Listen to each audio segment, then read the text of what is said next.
যে ওয়াশিংটন ডিসিতে ইতিমধ্যে কিছু একটা ঘটতে যাচ্ছে, যারই ধারাবাহিকতায় বঙ্গবন্ধু তনয়া শেখ হাসিনা ডিক্লেয়ার করেছেন উনি বাংলাদেশে ফিরছেন। আমি বলছি একজন সাংবাদিক হিসাবে, আপনারা যারা রাজনৈতিক শক্তি ক্ষমতায় এখন আছেন, পারলে ঠেকান। বিরাট বিষয় ইতিমধ্যে ঘটে যাচ্ছে। লক্ষ্য করে দেখুন যে বাংলাদেশের বঙ্গবন্ধু উত্তর, যিনি সর্বশেষ স্বাধীন প্রধানমন্ত্রী ছিলেন, শেখ হাসিনা ইতিমধ্যে ডিক্লেয়ার করেছেন, এটা আমার কথা নয়, কোনো সাংবাদিকের কথা নয়, উনি নিজে ডিক্লেয়ার করেছেন উনি দেশে ফিরছেন। এই যে দেশে ফিরাটা, এটা নিয়ে যারা আমেরিকার তাবেদারি করলো, আমেরিকার দালালি করলো, তারা কিন্তু সন্ত্রস্ত হয়ে এই কাজগুলো করছে। যেমন আমেরিকাতে বসে যে এখানকার একজন ইউনূস সরকারের পুরস্কার নিয়ে বসে আছেন এখানে ওয়াশিংটন ডিসিতে, উনি 10-15 মিনিট আগেও বলছিলেন যে অপ্রাসঙ্গিক শেখ হাসিনাকে প্রাসঙ্গিক করার। আমি বলতে চাই, শেখ হাসিনাকে উনি অপ্রাসঙ্গিক করার চেষ্টা করছেন। কোথায় শেখ হাসিনা আর কোথায় দালাল? শেখ হাসিনা তো বাংলাদেশের ইতিহাসে কেন, বিশ্বের ইতিহাসে সবসময় প্রাসঙ্গিক। শেখ হাসিনা যেখানে নিজে ডিক্লেয়ার করতে পারে যে আমি দেশে আসবে, পারলে ঠেকাও, আমার জন্য তোমরা ফাঁসির মঞ্চ প্রস্তুত করো, আমি সেখানে আসতে প্রস্তুত, তাহলে ঠেকাবেটাকে? আমেরিকা ঠেকাবে? নো। শেখ হাসিনা যেহেতু ডিক্লেয়ার করেছেন, আমি যতদিন ধরে শেখ হাসিনাকে লক্ষ্য করছি রাজনৈতিক বিশ্লেষণ করার জন্য বা রাজনৈতিক লিডার হিসাবে, সেখানে আমি দেখতে পাচ্ছি শেখ হাসিনা অনর্থক কথা বলেন না, উনি যেটা বলেন সেটা করেন। সেই সকল বিষয় যখন শেখ হাসিনা দেশে ফিরবেন, তখনই ওই দালালগুলো চতুর্দিকে সন্ত্রস্ত হয়ে পড়লো যে এটা বয়ান তৈরি করতে হবে যে শেখ হাসিনা ফিরা মানে, আর মৌলিক কথাটা হলো শেখ হাসিনা ফিরা হলো তাদের অস্তিত্ব থাকবে না, তাদের জেল হবে, ফাঁস হবে, তারা দেশ ত্যাগী হবে, আর তারা চিরস্থায়ী ভাবে বাংলাদেশ ত্যাগ করতে হবে। সেটাকে রক্ষা করার জন্য এই বিএনপির উপর আঘাত, কারণ বিএনপিকে তারা পাত্তা দিচ্ছে না, তাদের মৌলিক ভয়টাই হলো আওয়ামী লীগ, তাদের মৌলিক ভয়টাই হলো শেখ হাসিনা। অতএব শেখ হাসিনার ডিক্লারেশনে তারা অস্তিত্ব সংকটে, অস্তিত্বের চেয়ে হলো জীবন সংকটে পড়ে যাওয়াতে এই লোকগুলো ইংল্যান্ডে বসে, এই লোকগুলো ওয়াশিংটন ডিসিতে বসে, এমনকি কক্সবাজারের ঘটনা এটার সাথে একসাথে যুক্ত করা যায়, এমনকি এই যে যারা বললো যে আমরা বড় সন্ত্রাস করতে পারি, তার এসবগুলো সংযুক্ত করা যায়, কারণ তারা আমেরিকাকে বুঝাতে চেষ্টা করছে যে আরে আমাদেরকে ব্যবহার করে তোমরা ছেড়ে যে চলে যাচ্ছ, শেখ হাসিনা ফিরলে তো সবচেয়ে বড় বিপদ হবে আমাদের। কিন্তু আমেরিকার ইন্টারনাল কিছু বিষয় যেটা সম্ভব সেটা আমি জানিয়ে দিচ্ছি, সেটা হলো ইতিমধ্যে মার্কিন অন্দরমহলের আভ্যন্তরীণ হিসাব নিকাশ বা ইনসাইড স্কোপ কিন্তু অনেক পরিবর্তন হয়ে গেছে শেখ হাসিনার একটা ডিক্লারেশনে যে উনি ফিরবেন।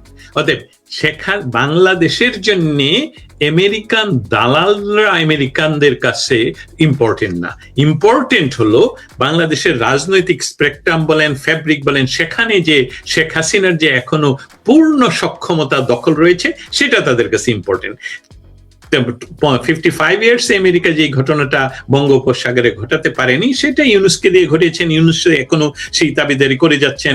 ইউনুসকে কথা দিয়েছিলেন বা ইউনুস ভেবেছিলেন, ইউনুস এবং জামাতিরা ভেবেছিলেন কোনোদিনও নির্বাচন হবে না, কারণ ইউনুসকে যখনই আপনি নির্বাচনের কথা তখন জিজ্ঞেস করতেন, সে বাংলাদেশের সমস্ত ইনস্টিটিউট ধ্বংস করে দিয়ে, সমস্ত জঙ্গিদেরকে মুক্ত করে দিয়ে সে মনে করেছিল, এবং এটা তার বিশ্বাসও ছিল যে অনির্বাচিতভাবে সে 10 বছর এমনকি আজীবন সে থাকতে পারবে, তাতে কোনো বাধা হবে না। এই জন্য ইনস্টিটিউট গুলো ধ্বংস এবং পুলিশ বাহিনীকে হত্যা করা, এবং বর্তমানে যে ঘটনাগুলো আপনি আজকে তুলে ধরলেন যে আদালতে বিএনপি নেতাকে গুলি, এসবগুলো হলো এসবগুলোর বহিঃপ্রকাশ যে তারা অত্যন্ত ভাবে শঙ্কিত যে শেখ হাসিনার ডিক্লারেশন মানে তাদের অস্তিত্বহীনতা, এবং চেষ্টা করছে তারা ইউএসএ কে বোঝানোর জন্য যে শেখ হাসিনা আসা মানে ইন্ডিয়া চলে আসা।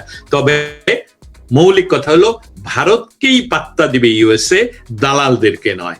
এটার একটা উদাহরণ আমেরিকা এবং ডক্টর ইউনূস মনে করেছিল নির্বাচন না দিয়ে 10-15 বছর তারা ক্ষমতায় থাকবে, সেটা একমাত্র আমাদের প্রতিবেশী ভারতের জন্য সম্ভব হয়নি। দেখলেন যে ইতিহাস, অতএব তথাকথিত নির্বাচনে এই সরকার যে আছেন আসলে তাদের হাতে কোনো ক্ষমতা নেই। দিতে কিন্তু কিছুক্ষণ আগে একজন ব্যক্তির নাম নেওয়া হলো যাকে আমরা বলি প্রফেশনাল রাজনৈতিক এবং দেশীয় বেশ্যা, ফরহাদ মজহার। এই সকল লোকদের কারণেই আসলে ওরা নিজেদের ওরা ভিক্ষাবৃত্তি করতো আগে, এখন বেশ্যাবৃত্তি করেন। এবং এই বেশ্যাবৃত্তির ফলে মার্কো রুবিও ভারতে গিয়েছেন। আপনারা 3-4জনই জানেন উনি কলকাতা গিয়েছেন। আমি আর এর চেয়ে এটাকে নিয়ে আর এক্সটেন্ড করলাম। সিদ্ধার্থ মিশ্রা নামক একজন সিএনএন এর সাংবাদিক কিছুক্ষণ আগেই মার্কো রুবিওকে জিজ্ঞেস করেন কয়েকটি প্রশ্ন। প্রশ্নের মধ্যে একটি ছিল যে ভারতের সাথে ওনাদের সিকিউরিটি তথা সামরিক সহযোগিতার কথা উনি সুস্পষ্টভাবে উল্লেখ করে বলেছেন যে অবশ্যই আমরা সামরিক সহযোগিতা, ভারত ছাড়া এই অঞ্চলে আমাদের অন্যান্য পার্টনারদের চেয়ে ভারতকে আমরা প্রাধান্য দিচ্ছি। কারণটা হলো, আমি মার্কো রুবিও হিসাবে, আমেরিকান পররাষ্ট্রমন্ত্রী হিসাবে কোয়াডের এই পররাষ্ট্র মন্ত্রীদের সাথে আমার এই সাক্ষাৎকারে আমি এটা এশোর করছি। সেই সাথে আরেকটি প্রশ্ন ছিল, আমি বাংলাদেশের অবস্থানটা ব্যাখ্যা করছি, politics, policy and diplomacy from Washington DC. এইভাবে আরেকটা প্রশ্ন তিনি করেছেন, সেটা কি যে এই ইয়ার সাথে রাশিয়ার তেল যে কিনছে, ইন্ডিয়া কিনছে, অথচ রাশিয়ার তেলের উপর আমেরিকান নিষেধাজ্ঞা আছে, সেটা নিয়ে ওনার মন্তব্য কি? তিনি বললেন যে দেখুন, বিষয়টা এটা কোনো বড় বিষয়ই নেই, কারণ আমরা আমেরিকা, মানে এটা হলো পররাষ্ট্রমন্ত্রীর কথা, আমরা আমেরিকানরা নিষেধাজ্ঞা দিয়েছি রাশিয়াকে, ইন্ডিয়ার উপরে তো নয়। এবং আমাদের তেলের রিসোর্স আছে ভেনেজুয়েলা, নাম উল্লেখ করে বলেছেন। সো দেখতে হবে যে খেলাটা কোথায় খেলছি।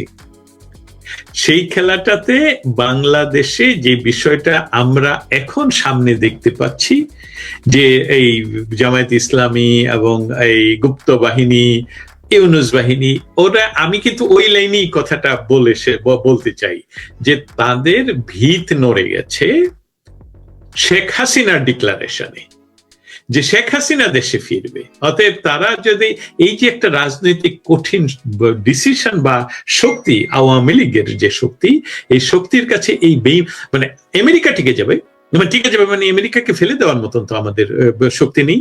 আমেরিকা ভারতের সাথে, দেখুন, যেখানে আমেরিকা চেয়েছিল বাংলাদেশে অস্থিতিশীল হোক আর যত লম্বা সময় ডক্টর ইউনূস থাকুক, আমেরিকার পক্ষে সে কাজ করে যাবে, এবং অফশোরের যেটা আসলে আমরা নিজেদের কোনো ধরনের পরিসংখ্যান নেই, আমাদের কি মজুদ আছে সেখানে, কতটুকু আছে, কত বৎসরের আছে, সেই আকরিক গুলো কি আকরিক, কোনো কিছুই আমরা জানি না, আমাদের কাছে নেই। সেইটা তারা ইতিমধ্যে টেন্ডার দিয়ে দিচ্ছে। এটা কি টেন্ডার? এটা টেন্ডার বলবো আমরা টেন্ডারবাজি। আপনাদের নিশ্চয়ই মনে আছে যেটা হলো যে পিটার হাস ছেড়ে দিয়ে, যেটা হলো দূতের চাকরি ছেড়ে দিয়ে উনি বাংলাদেশের মতন একটা জায়গায় এই কক্সেস বাজারে এই গ্রামে করার জন্য আমেরিকান তেল কোম্পানির হয়ে কাজ করছেন। অতএব সবই তো এখানে দেখা যাচ্ছে।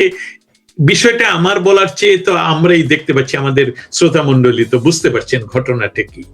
ওই ঘটনাটাকে টিকিয়ে রাখতে হলে আমাদের দেশে যে ঘটনাটা আমেরিকা ইতিমধ্যে ঘটিয়েছে সেটাকে স্থিতিশীল আনতে হয়, তাহলে আমি আবারও ফিরে যাই সেই কথায় যে নীতিগতভাবে মার্কিন অন্দরমহলে পাত্তা দিচ্ছে ভারতের অবস্থানকে পাত্তা দেওয়ার জন্যই ইউনূসের মৃত্যু সংখ্যা, ফাঁসির সংখ্যায় ইউনূস সকাল বিকাল আমেরিকাকে ফোন করছে, এমনকি চায়নাকে সে পক্ষে নেওয়ার চেষ্টা করছে, কারণ সে ভারতের বিরুদ্ধে, আমেরিকার সাহসে ভারতের বিরুদ্ধে প্রতিদিনই সে কথা বলতো।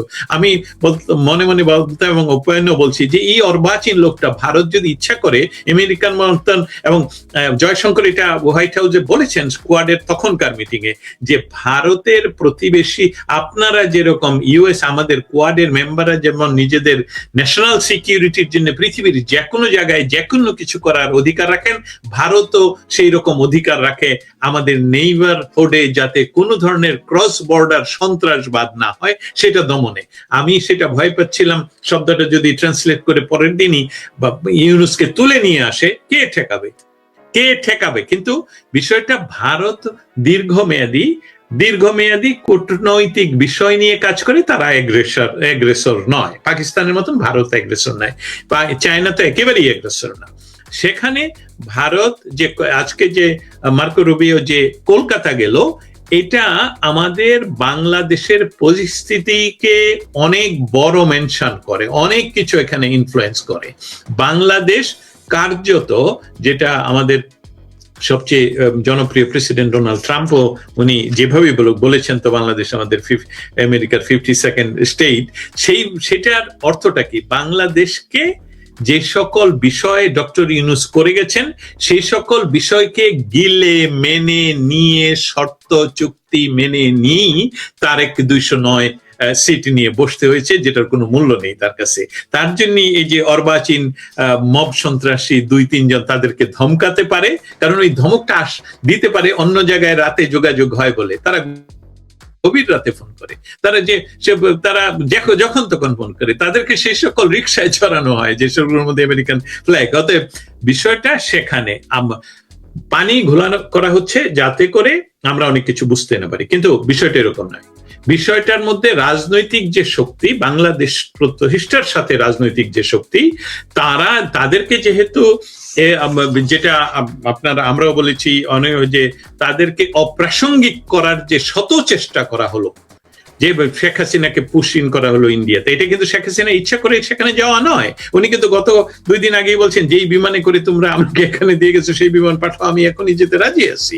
কিন্তু সেই সার্বিক ব্যবস্থাটার পরিবর্তন হয়ে গেছে, সেই ইঙ্গিতই বহন করে তারা নিজের চিন্তা নিয়ে ব্যস্ত। ডক্টর ইউনূস আসলে বাংলাদেশে যদি উনি অবস্থান করেন, এবং ইন্ডিয়া সহ আমেরিকা এখন যে পরিস্থিতির দিকে যাচ্ছে ইন্দো প্যাসিফিক জোনে বাংলাদেশকে নিয়ে, সেখানে অবশ্যই আমি একদম সরাসরি দায় নিয়ে বলছি ভারতের রাজনৈতিক স্থিতিশীলতা আমাদের অঞ্চলে তথা ইন্দো প্যাসিফিক জোনে রাখার জন্য সেখানে একমাত্র রাজনৈতিক শক্তি যাকে ভারতের প্রয়োজন, সেটা হলো বাংলাদেশ আওয়ামী লীগ। এবং বাংলাদেশ আওয়ামী লীগ, শেখ হাসিনা ব্যতীত বাংলাদেশ আওয়ামী লীগ এখনো নেই, বর্তমানে নেই, ভবিষ্যতেও থাকবে না যতদিন শেখ হাসিনা জীবিত আছেন। সেখানে আমেরিকার সাথে এই কোয়াডের মিটিং এ কলকাতাতে যেতে হলো, এর কারণটা হলো বোঝানোর জন্য যে আপনি যখন একটা অবস্থানে নিজে যাবেন, দেখতে পাবেন যে আমাদের কালচার, কৃষ্টি কত কাছাকাছি। এটা তো ব্যারিয়ার দিয়ে আপনারা দূর থেকে ইচ্ছা করলেই রক্ষা করতে পারবেন না। উই হ্যাভ দেয়ার ইনফ্লুয়েন্স, এবং আমরা 100 বছর, ডোনাল্ড ট্রাম্পও বলেছিলেন। অতএব আমি যেখানে ফিরে আসি, যে অন্তর্বর্তী সরকারের যে কঠিন অবস্থানটা ছিল, তারা দেখতে পাচ্ছে তাদের প্রত্যেকের পায়ের নিচ থেকে মাটি সরে যাচ্ছে। তাই যেহেতু তারা এখনো সরকারকে নিয়ন্ত্রণ করে, সরকারের ভেতরে যে সরকার রয়েছে, যেটা নেতৃত্ব দিচ্ছে পররাষ্ট্রমন্ত্রী, যে নিজে বারবার বলছে যে আমেরিকার সাথে চুক্তি রাজনৈতিক দলগুলো জানে, নাম নিয়ে বলছে, অথচ উনি একটা কোন রাজনৈতিক দলের মেম্বার না হয়ে পররাষ্ট্রমন্ত্রী হয়ে বসে আছেন, চুক্তিগুলো উনি করছেন, উনি প্রতিনিয়ত ওয়াশিংটন ডিসির সাথে যোগাযোগ রাখছেন। অতএব এটা সুস্পষ্ট খেলাটা কি হচ্ছে। তবে আসার কথা, অন্দরমহলে বা পেছনে যে কাজগুলো এখনো চলছে সেটা আরো ভয়ঙ্কর। আপনি আজকে একটু আগে দেখবেন, এখন থেকে 3 ঘন্টা আগে চাইনিজ প্রেসিডেন্টকে একটি প্রেস নোট বা বার্তা পাঠিয়েছেন ইউনূস, এবং সেটা নিচে উনি যে একজন নোবেল জয়ী 2006 সেটা দিয়ে উনি সাইন করেছেন। এবং উনি ওইটার মধ্যে আরো সাইন করেছেন যে উনি গ্রামীণ ব্যাংকের প্রতিষ্ঠাতা। এটা সম্পূর্ণ মিথ্যা, উনি একা গ্রামীণ ব্যাংকের প্রতিষ্ঠাতা নয়। আমি এটা কেন বললাম, যে বাংলাদেশের মৌলিক যে ক্ষমতা, এটা কিন্তু তারেকের হাতে নেই, এটা বিএনপির হাতে নেই। বিএনপি কে কৃপা করছে, তাদেরকে যে ছেলেটা বলতে পারে, তাদের নাম আপনারা সবাই বলছেন, যে ছেলেটা বলতে পারে সন্ত্রাস কাকে বলে আমরা জানি, আমরা করতে পারি, তারা কি এমনি বলে? এটা যদি আমরা মনে করি তারা এমনি এমনি বলে, তাহলে আপনাদেরকে আমি আঙ্গুল তুলে, ইশারা না বলে আঙ্গুল তুলে বলে দিতে চাই যে বাংলাদেশের রাজপথে বা বাংলাদেশের কোন এম্বাসি থেকে আমেরিকা ছাড়া আপনারা এতগুলো রিক্সা ইন্ডিয়ান পতাকা দিয়ে ছাপিয়ে বাইরে নিয়ে আসেন তো, আপনারা এতগুলো রিক্সা চাইনিজ পতাকা দিয়ে, রাশিয়ান পতাকা দিয়ে নিয়ে আসেন তো, এখনই তো আন্দোলন হবে। সো যে বিষয়টা, সে বিষয়টা যাদের হাতে এই ক্ষমতা, তারা কি করছে না করছে সেসবগুলোর একটু একটু বহিঃপ্রকাশ ঘটছে। কিন্তু আরেকটা বিষয় এখানে খুবই ইম্পর্টেন্ট, যেটা আমার তুলে ধরতে হবে, বাংলাদেশে বিচার ব্যবস্থা নাই, বাংলাদেশের প্রাতিষ্ঠানিক কোনো ব্যবস্থাই এখন কার্যকর নয়। শেখ হাসিনাকে 16 বছরের রাজনৈতিক ক্ষমতায় থাকায় যদি ওনাকে আপনারা যে সকল শব্দ দিয়ে ইয়ে করলেন, সেটাই যদি সত্য হতো, তাহলে তো শেখ হাসিনা সরকারের চেয়ে আরো বেটার থাকতো বাংলাদেশের মানুষ, আয় উন্নতির ব্যবস্থা তো আরো বড় হতো।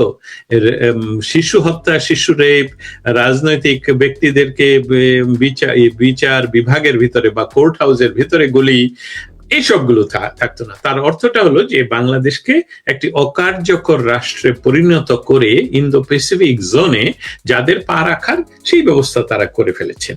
এবং যেহেতু এখনো ক্ষমতা তাদেরই হাতে, এই তারেক জিয়া এবং তার সরকার তথাকথিত নির্বাচনের মাধ্যমে এখানে বসে দেশকে সুশাসন দেওয়ার তাদের কোনো ক্ষমতাই নেই। যদি দেশকে সুশাসন দেওয়ার তাদের কোনো ক্ষমতা থাকতো, তারা যদি বিশ্বাস করতো যে আমরা জনগণের সরাসরি ভোট নিয়ে 209টি আসনে জয়লাভ করে ক্ষমতায় বসেছি, তাহলে তারা বিচার ব্যবস্থায় হাত দিতেন যে এখানে স্বাধীনভাবে বিচার হবে। তাহলে তারা যিনি নিজেই প্রধানমন্ত্রী হিসাবে তুলে ধরতে পারেননি, হয়তোবা উনি নিজকে প্রধানমন্ত্রীর পদে কখনো চিন্তাও করেননি, এবং তিনি বারবার লিখিত বক্তব্য বিভিন্ন মিথ্যা বা অসত্য তথ্য তুলে ধরছেন, যেমন 2014 সনে নাকি আমাদের বিদ্রোহ কবিকে উনি দেখেছেন বা কোনো একজন দিয়েছেন, এইসব আর কি অপ্রাসঙ্গিক হলেও আমি তুলে ধরলাম। তাহলে অবস্থাটা কি বাংলাদেশের অবস্থাটা হলো আভ্যন্তরীণ ভাবে ডক্টর ইউনূসের শাসন তথা তার পেছনে যারা সেই শাসনই বলবৎ। কিন্তু এখানে একটি